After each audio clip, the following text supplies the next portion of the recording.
Assalamualaikum warahmatullahi wabarakatuh. Wadia balad ate official di mana wae ayana.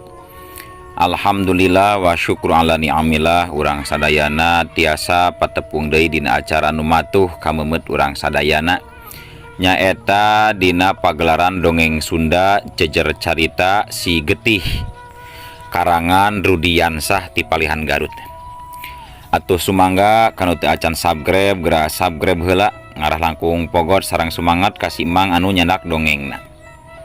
Atuh sumangga ngarah teu nyangklong tingkana waktu sumangga urang lajengkeun deui ieu jejer carita dongeng Sunda Si Getih. Ayeuna tinggal bagian anu kalima. Atuh kitu kukieuna ayo urang kawitan tumpak dungdung des.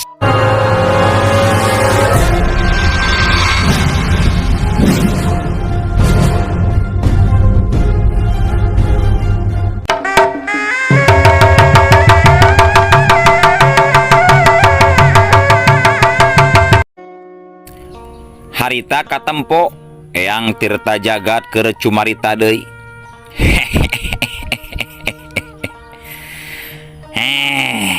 Percaya atuh anaking. Eyang moal pati-pati rek masrahkeun hiji barang pusaka ka hidep. Lamun hidepna tacan keneh katempo bisa dipercaya ku Eyang. Ari palebah ilmu mah Eyang oge geus percaya pisan ka hidep teh geulis. Tapi ngan ukur hiji pamenta teh Eyang ayeuna geulis. Cekal hiji perkara anu istiqomah. Ulah rek pindah pilempangan mangsa nyorang kahirupan. Sarta terus lalakon amal hade tong petot. Lobakeun tutulung kanu butuh, tatalang kanu susah. Ulah rek ngalakukeun kajahatan di mana bae jeung iraha bae. Sabab ku Eyang oge moal dimeunangkeun komo ku agama mah katut pangeran. Hal anu kitu mah dilarang, dipahing jeung diharamkeun pisan geulis. Katambah lamun maseug hidep geus ngamilik pusaka naga geni ti Eyang. Sarta hidup ngalakukeun kasalahan atawa dipake kana jalan untuk bener. Tan wande pusaka keris naga geni bakal kabur balik deui ka Eyang. Kitu tah anaking geulis kumaha sanggup ngalaksanakeun amanat Eyang. Sekarwati harita nembalan. Insyaallah Eyang. Upami memang Eyang leres percanten ka abdi, mangga wae Eyang. Keris pusaka naga geni ku abdi bari ditampi. Kalawan disarangan ku mana anu bingah kacida Eyang. Tah kitu atuh. Murid Eyang mah najan pangawakan awe oge tetep kudu gede hate. Buleud patekadan anu hade ulah arek dianggap lemah jeung ulah hayang dianggap lemah ku kaum lalaki. Kitu tak geulis. Muhun Eyang, piwejang Eyang baris di estokeun pisan ku diri abdi Eyang. Atuh geus kitu mah harita Eyang Tirta Jagat ngasongkeun keris naga geni dipasrahkeun ka Sekarwati ku Eyang Tirta Jagat. Jeung kaayaan eta keris teh memang ngabogaan kaistimewaan anu luar biasa. Sabab dina perahna eta keris teh katembong aya 3 permata warna biru pating gurilap mata kataji pikeun jalma anu nempona. Eta keris panjangna kurang leuwih 2 jengkal. Warnana warna emas perak bari seukeut katempona mah eta keris teh. Tuluy diwarangkaan satuluina eta keris teh dibungkus ku boeh warna bodas. Sok gratemaan geulis. Ieu pusaka keris naga geni teh. Nya sumuhun Eyang. Keris pusaka naga geni ditampi ku abdi Eyang.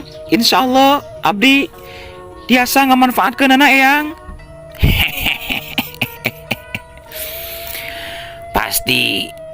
pasti kudu bisa ngamanfaatkeunana atuh geulis. Jeung syukur we eyang ayeuna bagja pisan geulis. Dumeh eyang ayeuna geus bisa nitipkeun hiji barang pusaka ka hidep. Kalawan lancar hidep geus lulus jadi murid tunggal eyang. Anu husu dina sajeroning latihan neuleuman kana sagarupa ilmu-ilmu eyang. Eyang reueus tur bagja moga murid kawas hidep geulis.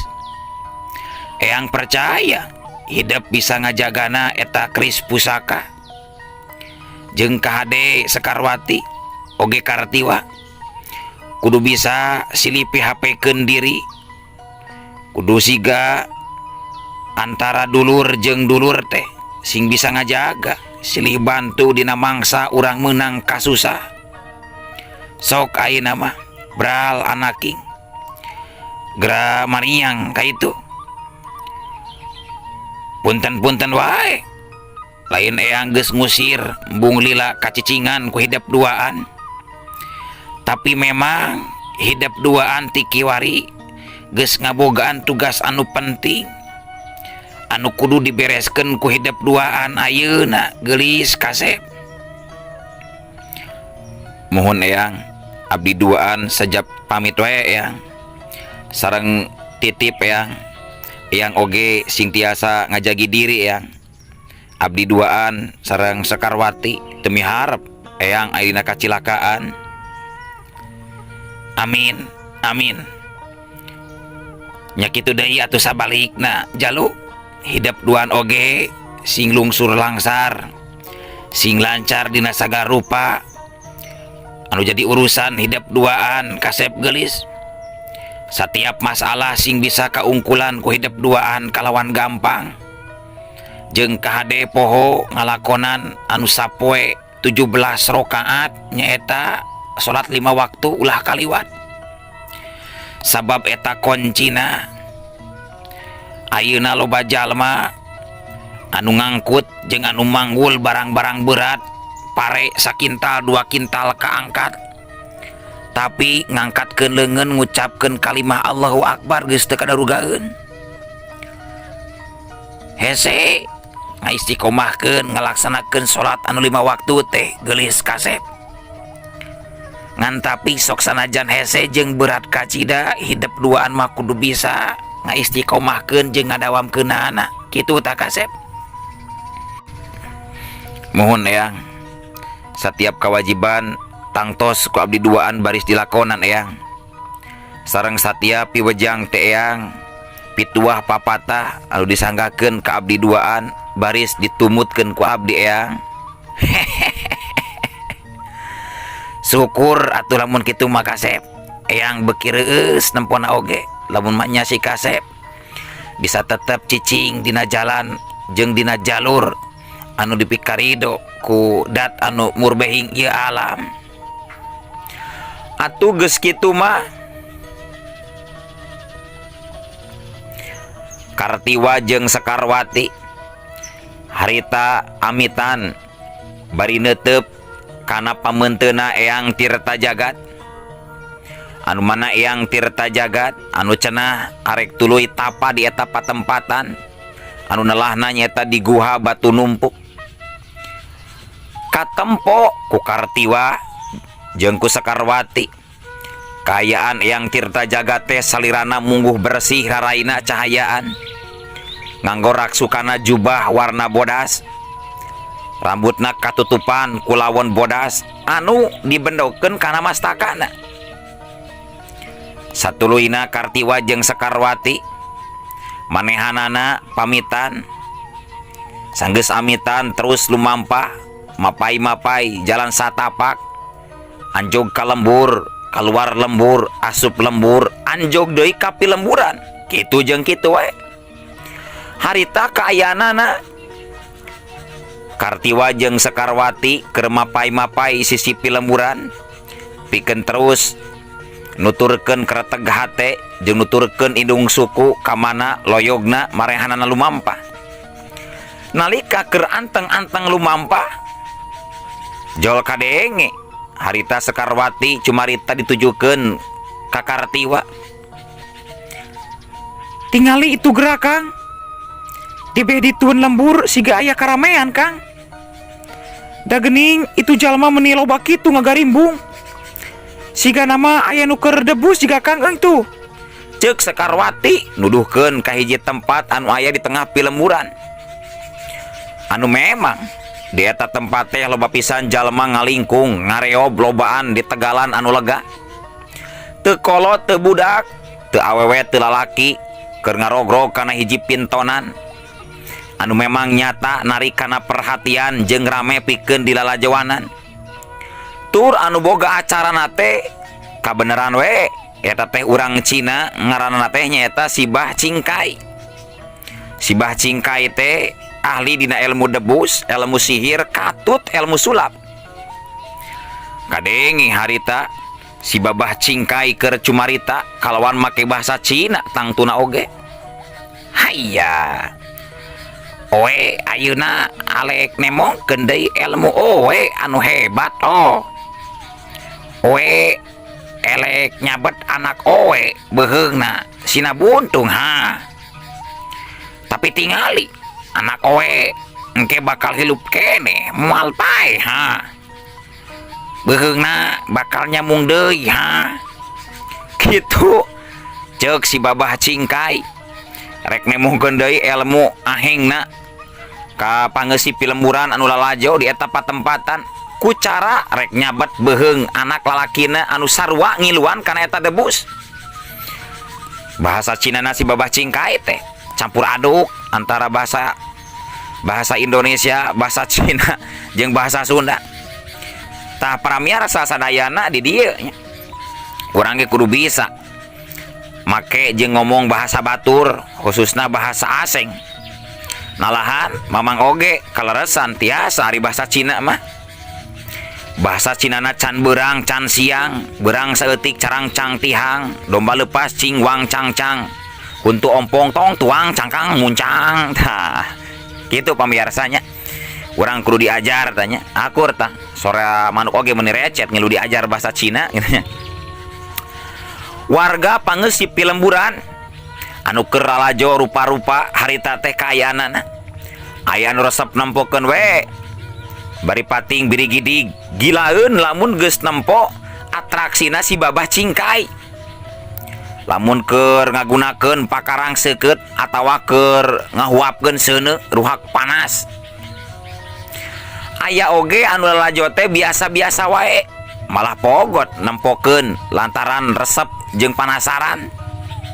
Kadengi harita pada Cumarita anu keur lalajo teh. Edun euy. Nyaeta urang aseng teh jagoan kitunya hebat euy ilmuna kataji dewek mah euy. Heueuh. Ngan anu kitu mah sigana ilmu rawarontek deui nya. Jalma disabat beheungna tapi anggar hirup kene persis ilmu setan jiga nama ieu mah euy. Hus. Kade euy. Ulah sok-sok tahu. Ila ing masuk nyawanan. Bisa kadenge keh ku si Abah Cingkaina. Ngadon ngambek ka urang kete euy. Peda ilmu disebut ilmu setan. Hehe. Urang macek batur kitu ge euy. Kitu. Pating Cumaritana pada ngarobrol jeung baturna eta nu lalajo teh. Babah Cingkai kadeng harita Cumarita deui. Hayya. Kabalalea anu kelalajo tempokeun ieu gelaha. Sakedeung deui anak oe bakal disabet beheungna ku bedog seukeut oe ha. Mana keplokna atuh mana sok keplokan heula ha. Babah Cingkai nita keprok kanu lalajo ngaraluwi semangat meureun nya jeung pogot anu rek debusna.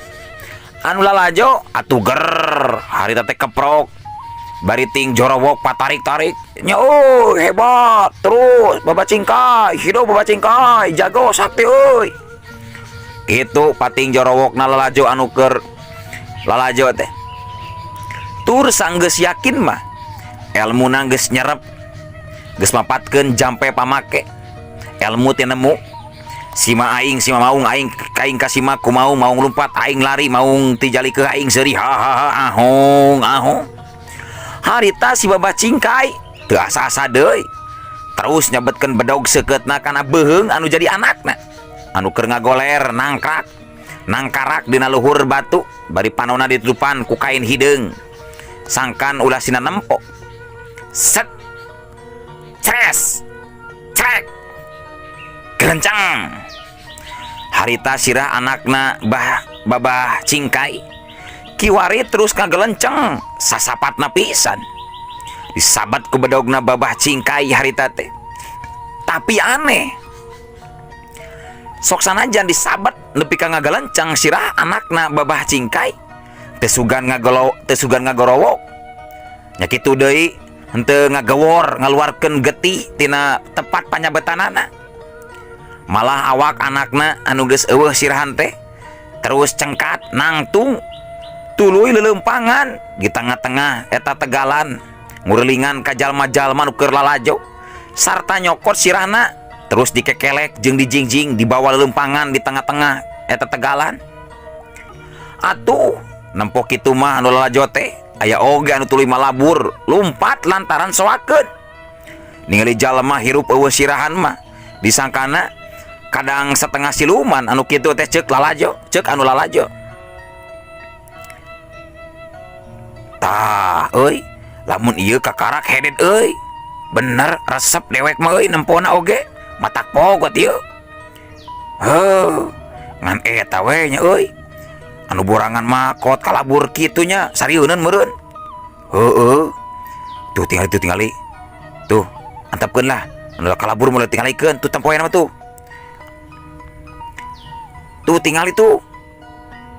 Itu tingali tuh. Naon ari lain? Itu tingali. Sirahna ditempalkeun deui euy. Ditapelkeun deui kana beheungna. Tuh, nyambung deui euy. Cing kira-kira rapat deui moal nya eta nya. Eta sirahna ngahiji deui moal kitu jeung awakna. Bakal nyambung deui geura euy ceuk dewek mah euy. Tampo we geura.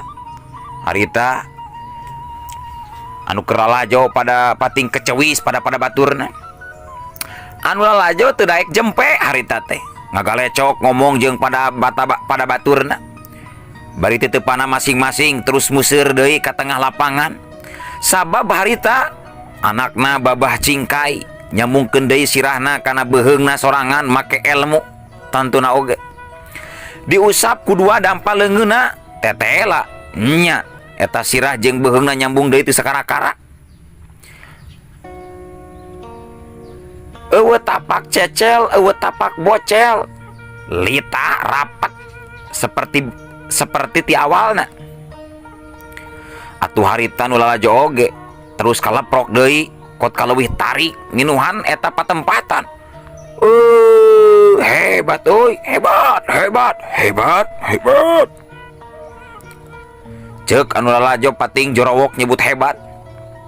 Hainya oe jeung anak oe balusang geus nemongkeun deui ilmu anu hebat. Hayya kumaha anu sajena masih penasaran pengen lihat itu ilmu oe punya ceuk babah cingkai bari lunggak lingeuk sirahna siga anu gumasep. Sedengkeun ari anakna mah teu loba ngomong ukur nyeh seuri bari manggut kana lalajo.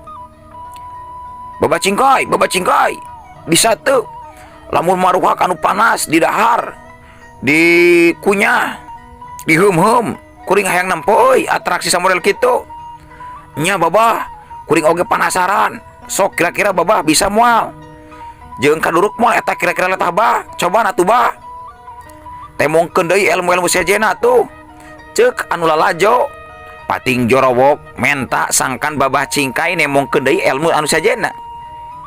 Hainya oe ditantang makan seuneu itu mah gampang atuh pikeun oe duh nyaan euy si babah cingkai mah sagala sanggup sagala siap nyaan hebat ilmuna kitu ceuk anu lajo pada muji ka babah cingkai. Kabeh oge para warga anu keur lajo pon kitu deui babah cingkai jeung anakna anu keur atraksi memang taya nu apaleun. Lamun mah di luhur tatangkalan tita tadi kene aya aki-aki kolot keur diuk si dengdang dina hiji dahan keur ngawaskeun ka handap ka tengah tegalan lega anu dipake debus ku si babah cingkai. Tapi salianti eta oge eta aki-aki kolot teh keur diawaskeun ku Kartiwa katut ku Sekarwati anu sarua keur milu lalajo anu keur milu lalajo patukangna misah tempat. Kadengi harita Kartiwa Cumarita lalaunan ditujukeun ka Sekarwati. Sekarwati katempo tuh itu saha di luhur tangkal. Aki-aki bangun aya niat jahil ieu mah kanu keur main debus. Nya Kang, puguh katingali ku abdi oge. Eta aki-aki anu keur diuk dina tatangkalan teh bangun anu boga niat goreng Kang, kanu keur atraksi. Warah gerakang lah, tong diantepkeun tuman. Ulah waka Tuwati, kalem heula, kalem. Urang ulah waka gagabah, ulah waka nyerikeun aya. Tempuh heula we, eta jalma niatna rek naon tah mata kalajo luhureun tangkal. Engke lamun geus puguh mah eta aki-aki bisi ngalungkeun dangdaunan atawa regang awi garing ka handap. Gancang tada kurang. Tah ieu akang geus nyekel regang awi garing ye. Kari tinggal alungkeun we. Dipake ngahalangan karena tindakan eta aki-aki. Lamun mah memang nya eta aki-aki aya niat jahil ka si babah cingkai katut anakna kitu tah Wati. Nya Kang, Wati mah nuturkeun we kumaha Kang jeung kumaha saena. Sedengkeun aki-aki anu keur diomongkeunana mah harita manehana keur ngagerendeng ngomong sorangan ngagalecok dina jero hatena. Bari anteng ngawaskeun ka handap ka tengah tegalan. Si babah cingkai jeung anakna kudu diwarah ku aing ieu mah. Dewek memang teresep euy. Aya jalma tukang pamer ilmu teh. Ceuk eta aki-aki anu make baju sing sarua bodas awakna begang diuk dina hiji dahan tatangkalan bangun anu tumaninah nakeranan katempona. Leungeun katuhuna tuluy ngadudut dangdaunan 2 lamar. Bari terus diciduhan 2 kali kumanehanana. Bari kunyam-kunyam si maing si mamaung aing kasima ku maung lumpat aing lari maung tijali ke aing seuri ha kecerot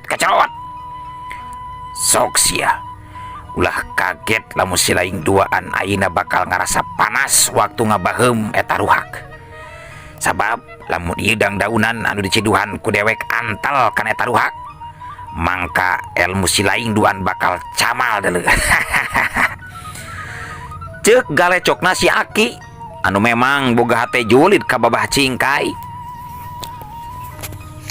Anu harita katempo babah cingkai geus nyiapkeun sagarupana. Seuneu ruhak awi anu memang meunang meulem kot ka burahay dicekal ku babah cingkai. Anakna oge nyekel hiji sewang. Pau kadengi babah cingkai Cumarita deui. Hanya hadirin anu hadil gelas siap-siap ha. Oe ayeuna elek makan ieu ruhak anu panas ha. Coba lihatkeun kupala hadirin ha. Tingalikeun oe jeung anak oe rek ada ruhak ha. Babah cingkai jeung anakna lebeng we teu apaleun teu ieu sadar. Mangsa ti luhur tatangkalan harita aya anu nyuruwuk 2 dangdaunan rek nembrag kana ruhak seuneu. Samemeh eta ruhak bener-bener rek asup kana bahamna babah cingkai jeung anakna. Tapi ngan untung Kartiwa rikat ngabaledogeun rangrang awi pikeun megat lajuna dangdaunan anu harita terus nyuruwuk ka handap. Siut wush cerem regang awi anu dibaledogeun ku Kartiwa harita hasil megat lajuna dangdaunan anu nyuruwuk ka handap sakaligus kabawa nancereb atawa katiir dina hiji dahan tatangkalan. Atuh aki-aki anu keur sidengdang teh jadi kageteun bari culang cileung bangun ruas. Luak liuk bangun aya nu diteangan kumanehanana. Sabab tindakanana bet aya anu ngahalangan. Kurang ajar. Saha cenah jalmana jeung mangklukna anu ngahalangan kana tindangan dewek teh. Sigana mah dua bebenyit tuh mangkluk itu tuh jigana mah tuh. Hayang didodet ku aing si koplok teh. Ceuk si Aki bari terus mencerong ka Kartiwa. Katut Sekarwati jalma anu dicuriga ku manehanana anu geus ngagagalkeun kana tindakanana. Set jeleng. Jegeden. Sakilat si Aki ngagajleng. Muru ka deketna tempat Kartiwa jeung Sekarwati nangtung. Si Aki jirimna ngan sajorelat kiwari geus aya di handap. Bari tuluy pancuh nangtung hareupeun Kartiwa katu Sekarwati. Pok manehanana cumarita. Hei, budak ngora. Si lainnya anu tadi ngahalangan kana tindakan dewek teh. Hayang didodet ku dewek sia. Ceuk si Aki bari seuri nemongkeun gugusina nu geus eueuh huntuna. Kartiwa harita gancang ngajawab. Hampura Ki. Lain harti kuring rek lancang ka Aki. Tapi kuring mah memang niat rek ngabela ka jalma anu tadi rek dijairan ku Aki. Jeung saha atuh jenengan Aki teh sabenerna ieu teh? Nah bet tiasa aya di dieu.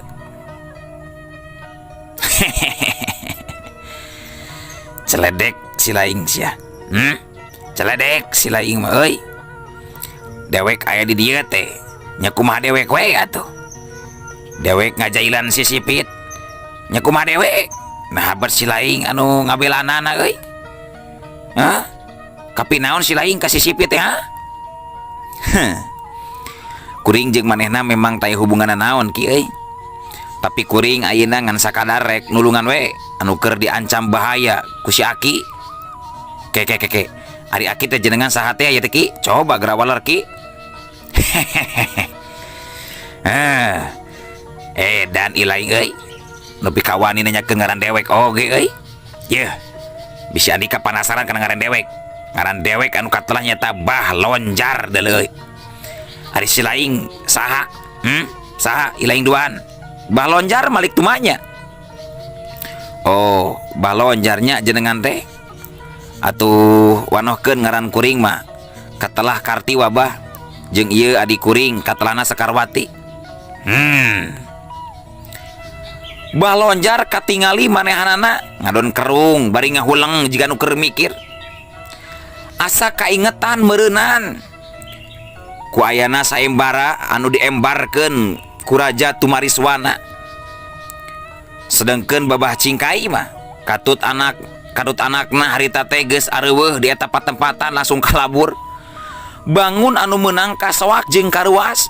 Malah warga anu tadina lalajo debus terus nyaling rai pindah tempat pikeun terus nyaksian kana kajadian anu saterusna. Kartiwanya dewek jadi asa kaingatan ku ayana saembara deuleu. Nya kitu. Si laing jalma anu keur disaembarakeun teh ha? Anu boga bedog si getih.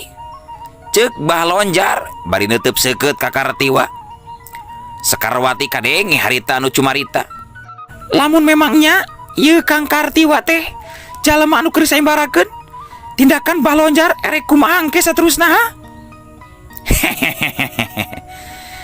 Dewek tangtu jadi penasaran deuleu Sekarwati. Dewek jadi hayang ngajajal pangartina ieu lanceuk si laing teh. Hah?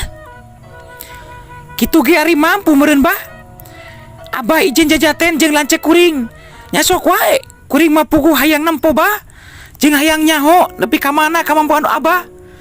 Bisa moal kira-kirana nya ngareupan lanceuk kuring bah. Tembal Sekarwati bari ngahaja nyaritana semu ngahampas jeung ngaleleceh ka Bahlonjar. Marukan dewek arek kapancing ka omongan ilaing Sekarwati. Dewek moal ambak deuleu najan dihina kumaha oge ku si laing Sekarwati. Sor Kartiwa. Geura tatan-tatan si laing pikeun silih uji pangarti jeung dewek euy. Layanan ka hayang dewek euy. Kumaha atuh nya bah? Kuring teh asa teuas ari kudu ngalawan kolot mah. Nya aki-aki seperti Abah.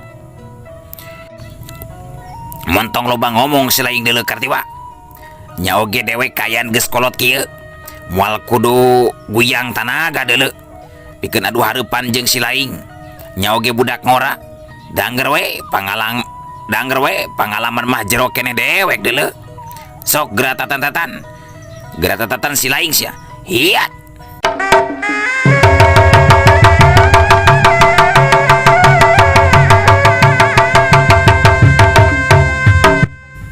Bah Lonjar harita langsung ngawangun pasangan dina jurus-jurus anu ampuhna.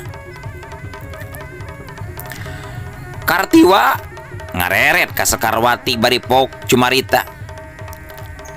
Mundur ka tukang sakedik Sekarwati. Ku akang kapaksa ieu Bah Lonjar teh kahayangna kudu dilayanan ku akang bisi tuluy panasaran. Sok geura mundur Sekarwati. Muhun mangga Kang. Nanging kade Kang, sing atos-atos, sing waspada Kang. Mohon siap Sekarwati.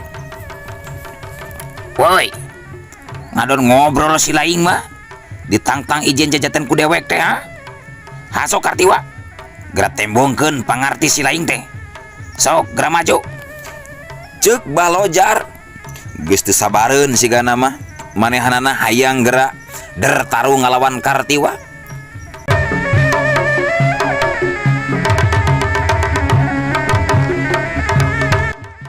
Ngan tapi dina kayan keur kitu ujug-ujug